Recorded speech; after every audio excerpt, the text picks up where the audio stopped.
Hi, we have such an amazing room full of people. So we're here to talk about NFTs for goods and services, as well as NFTs for good. Are a lot of you guys in the nonprofit space? Yay, yay, okay. Okay, you are.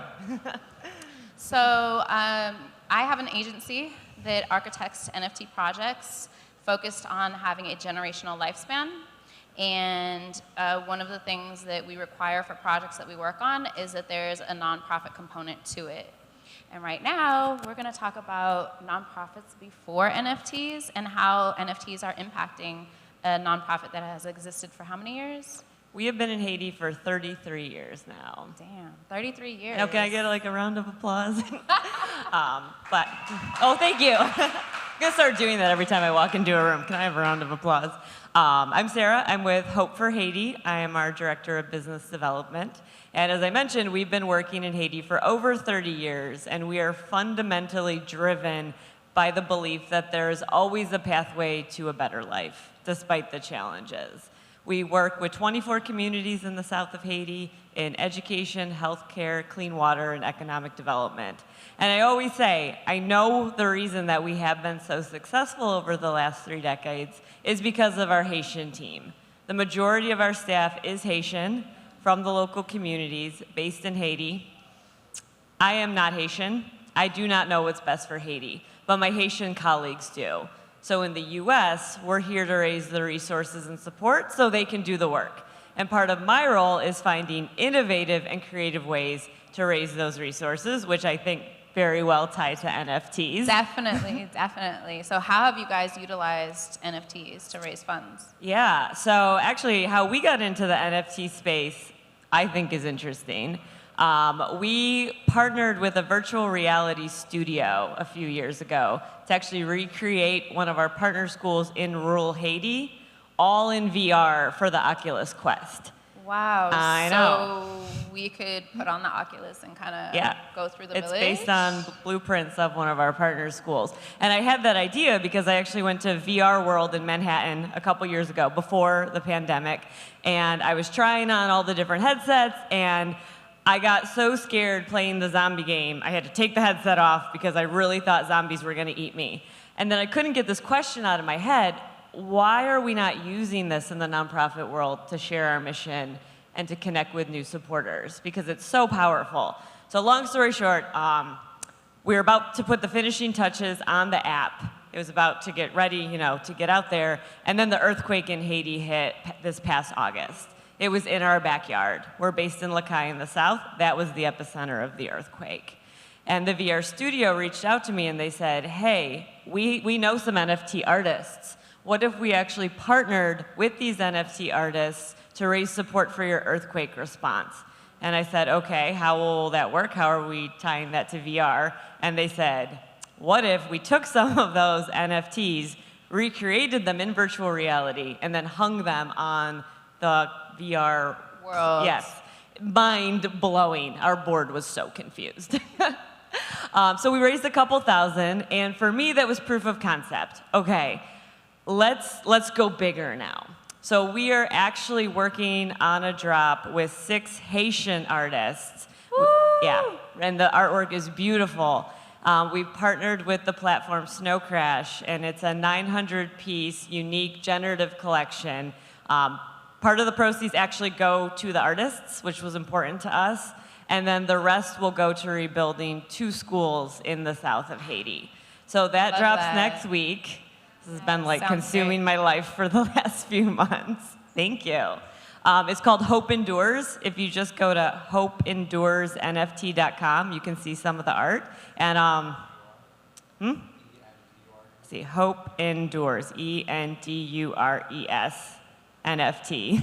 And the pre-sale list is live, so we're encouraging people just to grab one of those spots. I imagine also having a space recreated in VR, it makes it easier for people to get emotionally attached and feel the impact that you're making, and more importantly, the need for their support, because it's like creating a movie. You're creating a story and you're delivering that story, but people are actually in it and can feel it because it's VR versus an advertisement saying, hey, spend $10 a month Right. to help this village. No, we're Yeah. in it, and I see the need for it, and I want to give more because of that.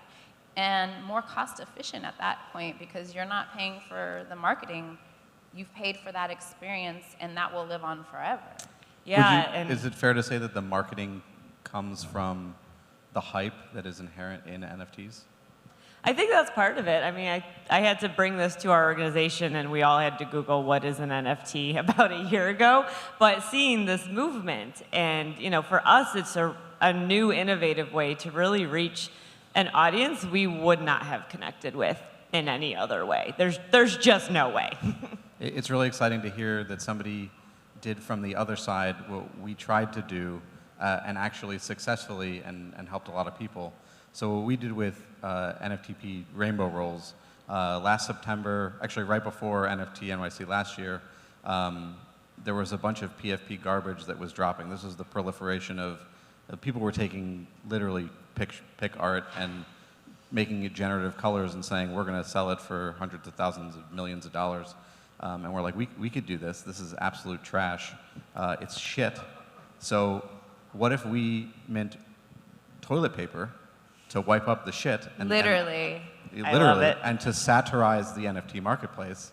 We were able to mint like 800 something. We partnered with Gitcoin and Giveth, who are great like public goods funding and charity onboarding organizations, and RIP Medical Debt, because we were like, what should we do with this?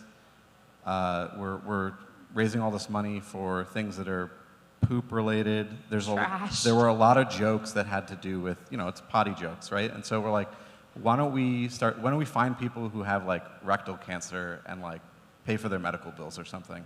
So we started investigating. We're like, there's a charity that is doing this, RIP Medical Debt, who's much better at scale, and they're getting every dollar you give them, they were able to waive like $90 of medical debt. So we added them to the thing. We emailed them. They were responsive. They're like, we don't understand this Ethereum stuff, this NFT stuff, but if you're giving us money, like, fine, we'll work with you. And we gave them like 19 ETH. They sold it at the top for $91,000. They took that 91K, were able to wipe $7.35 million of medical debt for 5,000 something families, who all got a letter that's saying an NFT project on the Ethereum blockchain wiped your medical debt. Wow, amazing. I love that. Yeah. And so we onboarded one charity from the other side of it, and you were the charity who were like, why don't we harness NFTs? So I think there's an ample space for us to meet somewhere in the middle, where there are charities that we can start getting excited about using this new technology, and we can, and this is the V2 that we're working on, actually develop smart contracts that are a factory set that NFT projects can deploy, which is a public good, because instead of wasting all this money on dev work, we can just use the same smart contracts that have been audited and hard code in a donation to an org. So then just the NFT project just picks an org that they want to partner with, like yours, and that's just hard coded into just the fabric of what we're doing. So are those contracts, or is that contract going to be available to other organizations to use freely? Yeah, open source. It's all about open source. That's the whole point. So y'all can look out for that part of his project and make use of that smart contract to give to other nonprofit organizations. The Austin Griffiths scaffold.eth is another, they do a really good job with factory contracts. Hey, I love that. I will touch on a little bit about our mission at the Creative House, which is to help create, I wouldn't say create, we want to work on projects that create history. And we want to make sure that the projects we create have some component that will help support mass adoption, nonprofit work that is required for us to work on a project, as well as onboarding minorities into Web3. And so, being that, for example, we want to take current IRL influencers and brands into the Web3 space safely, but utilizing their market share in IRL to educate first, right? So we're taking someone from the Hispanic community, from the sports community, from a female community, I guess it would be, female entrepreneurship community, and bringing those brands and influencers into Web3 and saying, hey, these are the millions, 30 million, 40 million people that are following you, that are your customer base. How do we help educate them to safely enter the Web3 space, and you create a greater impact in the nonprofit side, as well as create more value for your brand as a whole? So one of the projects that we have is Anuel. Anuel A is a Latin artist, and we're focused on programming his fans' minds to think about collecting NFTs first. So we're using POAPs to kind of start this thing in their head, like, let me download something, let me use this proof of attendance protocol to say I was here, and we're giving them IRL rewards for collecting them. And as they're collecting them, they're thinking, what am I getting for it? And I really want this is gonna take a few months. We've been doing it now for 3 months, but when it's time for them to actually buy in the Web3 space, they're gonna be asking themselves, what am I getting for spending my money on this NFT versus I see somebody marketing some shit for me to buy, right? Like, I could pay anybody if I have the marketing budget to buy and say my project is amazing. But we really want them to think, okay, I'm collecting this. What am I getting for it? And is what I'm getting for it worth my time to collect it, right? And because the next step is going to be that they're going to have to pay for an NFT. It's not a free POAP. So that's the first thing that we're trying to teach them and program in their head. These aren't just things you buy. There's something you're getting for it, and you're supposed to get for it. One of the other, actually, we shared some alpha. Are any of you guys into sports at all? No? Yes? Yeah? Okay. So we've dropped some seeds on a project that we're working on throughout NFT.NYC, and one of the living legends that we're working with is Magic Johnson. And so we are welcoming his brand into the Web3 space, but in a safe manner, right? This is really important that we memorialize who he is in real life into this Web3 space. So who is he outside of an athlete? Because, you know, he's already done his NBA Top Shot, right? They're selling his moments. NBA owns those moments. But he's a community leader. He's an educator. He's an influencer and setting an example for minorities to not just be a part of this community ecosystem, but this business, entrepreneurial, and leadership space. And so with that, we're bringing education into Web3, opportunities for them to have ownership, learning how to develop and create their own businesses in the Web3 space, and have some one-on-one time from somebody who is a living legend to this day. So that is what I think is so important for all of us that are in the Web3 space or looking to get more into the Web3 space, is utilizing existing influencers and brands and making sure we can take advantage of their market share to educate and onboard. So that through that we have mass adoption, but it's kind of like, hey, let's do 10 Costco locations, so each Costco is a brand. Each Costco is an influencer, and then we can get so many more people educated in this space working together and working on projects that really matter. And so that is what our focus is in this space. Yeah, and I think there's just so many things you can do. Oh yeah, let's not for that. And I think for us, in addition to the funds that we're going to be raising to rebuild these 2 schools, I think we have a real opportunity to help change the narrative around Haiti. We know how Haiti is portrayed in the news. It is poverty, corruption, natural disasters, end of story. We know there is so much more to Haiti's story, and I think through this art, we have an opportunity to reframe the perception of Haiti. And again, working with 6 amazing, talented, skilled artists, we can shine a light on what they're doing, and again, part of the proceeds go to them, but I think it's also just a way to help elevate and just create more opportunity. And longer term, something we're really interested in doing, and we are looking for thought partners, is how can we help develop tools, resources, and support so Haitian artists in Haiti can actually learn how to mint their own NFTs as a source of economic revenue. So for me, it's limitless. I mean, we're learning, we're new to this space, but I'm hoping that we can be one of those nonprofits that really help draw that roadmap for other nonprofits to follow, because it is a new, weird world, and not all boards are that excited about it. No, but a lot of boards are really confused by it, and I've definitely talked to some of them where it's specifically Foster Youth, a nonprofit in Los Angeles. I have a year-long educational program for foster youth in LA, girls specifically, to teach them about Web3, cryptocurrency, and blockchain technology. And one of the things that we wanted them to do is their annual gala become NFTs, and those NFTs were art pieces that their foster youth developed, they created. And the board was just like, no, we just want to get a ticket out. Like, here, take a ticket. But they could be generating income for a longer period of time and actually generating income for those foster youth. So when they aged out of the system and become one of the highest rates of homelessness contribution, they would actually have some money, right? Because you're selling a gala, your annual gala ticket, I think their tickets were like $400, $500 each ticket. Like, okay, let's add continued value and create some income for these kids. But no, they don't understand it yet. I was going to ask you. I don't think they want to understand it. So in a previous life, I worked on a project called Peeps Democracy with the goal of onboarding nonprofits to using DAOs, because the thesis was people would want to give more money if they could have some sort of control over how that money is spent, that's what DAOs are. And every single nonprofit that we approached to do it was like, we don't want the community to have any sort of control or transparency over how funds are spent.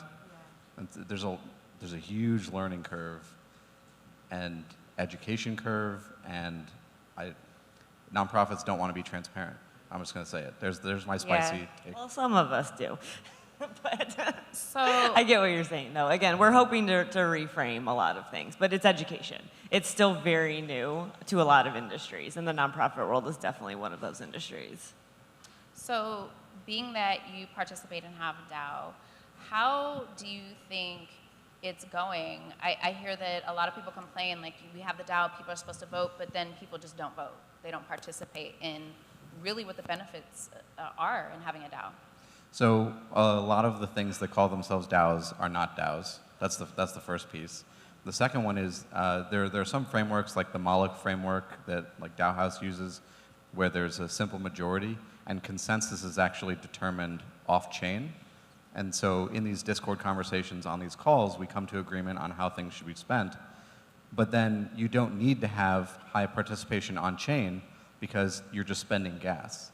So there's no need to, let's say you have a 200-person DAO, there's absolutely no need for 200 people to vote because you're just feeding the miners money. If you have consensus off-chain, one person makes a proposal, one person sponsors it, one person votes for it, and now it's winning by 1-0. And if it's actually contentious, there will be a contentious vote, and it'll be, here, let's try to get to 51%. But for the most part, the narrative that the media understands, that most people in NFTs who don't do DAOs don't understand, is that low voter participation is not the real metric. It's activity. It's who's engaged in the Discord. And all these Discords have very high engagement. But a lot of NFT projects aren't really DAOs. You have membership in a club, but, and for Bored Ape Yacht Club, for example, Yuga Labs, your ape, your mutant, your whatever is not voting power, and it's not profit sharing in Yuga. It's NFTs, it's not Web3, and it's not a DAO. This is just an example. So for those of us that are here that don't know what would define a DAO in layman's terms, right? What would that be then? What would we look for to say, oh, this is really a DAO versus I'm calling myself a DAO because I want to be in that little umbrella? Sure. So DAO, Decentralized Autonomous Organization, I would define the decentralized as significantly resistant to capture, meaning that you couldn't just, if you bought enough of them, you would just own the treasury by majority. And so if something is sufficiently resistant to capture, it's sufficiently decentralized and fits into this definition. And autonomous, there are a couple different ways to style your democracy, right? Not having leaders is not one of these attributes, but the ability to remove leaders. So if your token or your shares have the ability to directly remove somebody who's on a multi-sig, cool. Or if you are actually voting on things, and the things you're voting on directly affect how money is moved or handled, yes. But in most cases, like Constitution DAO is a good example, nobody from the community chose the people to be on that multi-sig. It was the core team who chose it. Nobody who held people had any sort of ability to remove anybody on the multi-sig. So the people of the DAO, which it got a lot of people really excited about, quote, DAOs, not actual DAOs, but DAOs. This is the DAO that came together to put money up to buy a piece of the Constitution, right? One of the original 13 copies Yeah. that was up for Okay, auction. okay. But everybody knows about it, and it's called Constitution DAO, and it was a really cool thing. I participated in it, but it's not a DAO. Is that distinction important? How much does it matter? So those would be what I would put together as the coherent definition of a DAO is like, you could be a group chat with a piggy bank, like that. The minimal, like that's it. That's what a DAO is. It could be many things. Definitely. I had a question for you. When you were talking about how NFTs have impacted the results that you're getting for Haiti, have you considered maybe one of the initiatives you guys doing is as you're raising money through NFTs to build houses and schools and provide resources, what about just simply the education process of other nonprofits for Haiti coming together in unity to develop NFTs to educate and teach them exactly what you were saying is, hey, this is how you can create your own NFTs. I mean, it could be a hub for technology for Yeah, them. no, I love that. And actually what's interesting when you just mentioned a hub for technology, when we're talking about the narrative of Haiti, people are often kind of surprised to learn that Haiti has an annual tech summit every year. Yes. Even Jack Dorsey, CEO of Twitter, spoke at it a few years ago. So it really is becoming the hub of tech in the Caribbean, and I think NFTs fit into that really well. But yeah, getting together and putting together education, support, resources, and there is so much going on in Haiti. Again, it doesn't make the news, but it's there, and just the amount of talented artists that are in Haiti. I mean, we would love to be part of that conversation. Yeah, how can we band together? Just as we know it, if we have a small group here, and Haiti isn't huge, right? And they do have quite a few nonprofits, but coming together, I feel like that impact, get my words right here, can be far greater, especially with you guys already getting into the NFT space. So I asked earlier, I know we have a few new people in the space. How many of you are already into the nonprofit world, and have you guys jumped into the NFT space with your nonprofits that you're working with? You have? Okay, what's yours?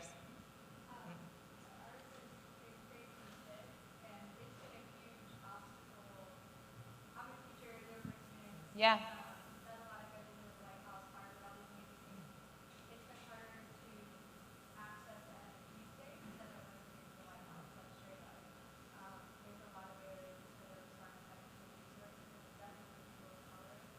Yeah, definitely. So feel free to hit me up.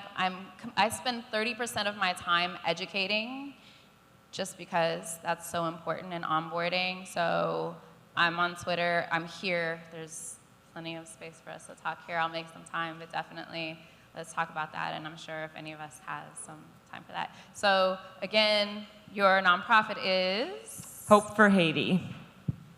I work in Opolis, where we provide benefits for people who work in the space. Which is amazing. This component we didn't talk about much, but in this space, everybody's a contractor. We don't have employer benefits or anything like that. So helping people get paid that are creators in this space. And then I am the Creative House. So thank you guys for participating and being It's good to here. have had. Thank you so much, and thank you for coming. Thank you. How about that?